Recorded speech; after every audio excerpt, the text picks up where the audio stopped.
अब्दुल सत्तार आपल्याबरोबर आहेत. सत्तार साहेब, एक देविदास खेडकर नावाचे नगरचे कॉन्ट्रॅक्टर आहेत.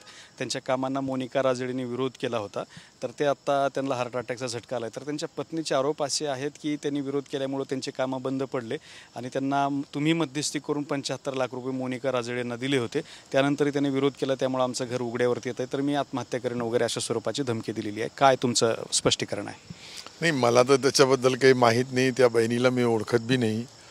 परंतु जे काही असेल ते त्यांच्या शेवटी त्या जिल्ह्याचे विखे पाटील साहेब नेते आहेत, ते ठरवतील. आणि बाकीचं त्याच्यामध्ये कोणत्याही परिस्थितीमध्ये ही जी परिस्थिती निर्माण होते, त्यांचं दुःख होऊ शकतो.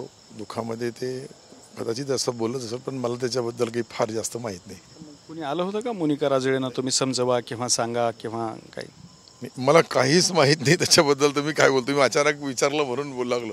मी नितीन पाटला साहेबाला बोलवलं होतं, त्यांच्याही चर्चा करायची ती मला.